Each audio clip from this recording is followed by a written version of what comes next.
ان الذین فرقوا دینہم وکانوا شیعا، وہ جنہوں نے اپنے دین میں جدا جدا راستے بنا لیے، جدا جدا راہیں نکالیں اور کئی گروہ ہو گئے، لست منہم فی شیء، اے محبوب تمہیں ان سے کچھ علاقہ نہیں۔ یعنی جو یہودی عیسائی جنہوں نے مختلف گروہ بنا لیے اور توریت اور انجیل میں تحریفیں کر لیں، ان سے محبوب آپ کا کوئی تعلق نہیں ہے۔ حدیث شریف میں ہے کہ یہودی 71 فرقے ہو گئے، ان میں سے صرف ایک ناجی ہے، باقی سب ناری۔ یہ بات صدر افاضل علیہ الرحمہ نے خزانہ العرفان تفسیر میں لکھی۔ حدیث شریف میں ہے کہ یہود 71 فرقے ہو گئے، ان میں سے صرف ایک ناجی ہے، ایک نجات پانے والا ہے، باقی سب ناری جہنمی ہیں۔ اور نصارہ عیسائی 72 فرقے ہو گئے، ایک ناجی، ایک نجات پانے والا، باقی سب ناری جہنمی ہے۔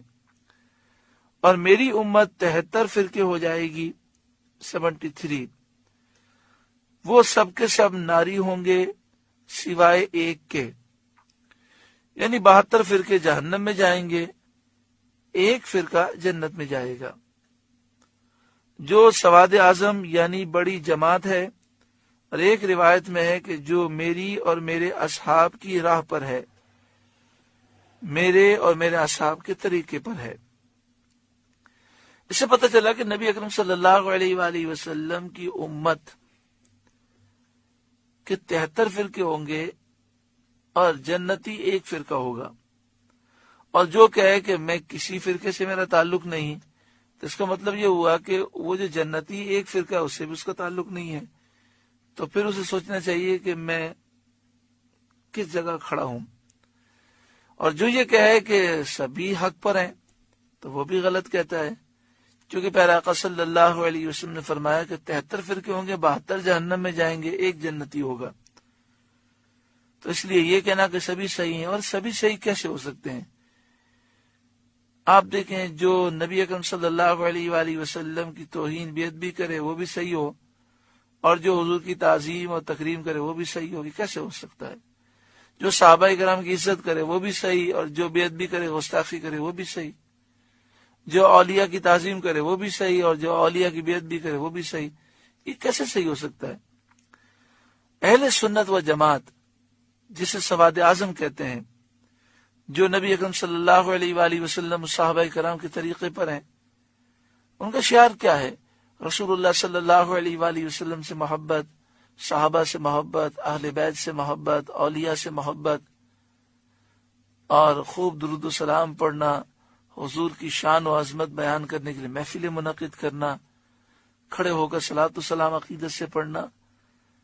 تو اہل سنت و جماعت کا جو شعار ہے وہ دین کی روح ہے کہ قرآن و حدیث سے محبت کرنا، اور اللہ اور اس کے رسول سے محبت کرنا، اور جو رسول اللہ کے پیارے ہیں ان سے محبت کرنا۔ اللہ کا شکر ہے مسلمان کہلانے والوں کی اکثریت اسی عقیدے پر ہے۔ اگر آپ اس معاملے کو دیکھنا چاہتے ہیں، انٹرنیٹ کی دنیا ہے، آپ انٹرنیٹ پر گوگل پر سرچ کر لیں میلاد ان ورلڈ، پوری دنیا میں میلاد کی محفلیں کہاں کہاں ہوتی ہیں آپ سرچ کریں تو مکہ شریف، مدینہ شریف، یمن، شام، مصر، عراق، کون سا ایسا ملک ہے جہاں میلاد کی محفلیں نہیں ہوتی؟ لاکھوں کے اجتماعات ہوتے ہیں، یمن میں لاکھوں افراد اسٹیڈیم میں جمع ہوتے ہیں اور کھڑے ہو کر یا نبی سلام علیک پڑھتے ہیں۔ پوری دنیا میں حضور پر کھڑے ہو کر صلاۃ و سلام پڑھنا، محفل میلاد منعقد کرنا، یا رسول اللہ کے نعرے لگانا، یہ پوری دنیا میں رائج ہے، اور لاکھوں کروڑوں مسلمان یہ کرتے ہیں۔ اور اسی کو حضور نے فرمایا کہ مسلمانوں کا جو سب سے بڑا گروہ ہو اسی کے ساتھ رہنا، وہ حق پر ہوگا۔ اسی طرح صحابہ کرام علیہم رضوان کے طریقے کو حضور نے فرمایا یہ حق کی راہ ہے۔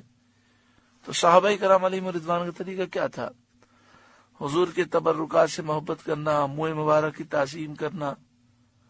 یہ منہ مبارک کی تعظیم کرنا کہاں پایا جاتا ہے؟ الحمدللہ اہل سنت و جماعت میں۔ اللہ تبارک و تعالی ہمیں اہل حق کے ساتھ رکھے اور انہی کے ساتھ جینا اور انہی کے ساتھ مرنا اور کل بروز قیامت اٹھنا نصیب فرمائے۔ آگے شاید فرمایا انما امرهم الی اللہ، ان کا معاملہ اللہ ہی کے حوالے ہے، ثم ینبئهم بما كانوا یفعلون، پھر وہ انہیں بتا دے گا جو کچھ وہ کرتے تھے، اور آخرت میں انہیں اپنے کردار کا انجام معلوم ہو جائے گا۔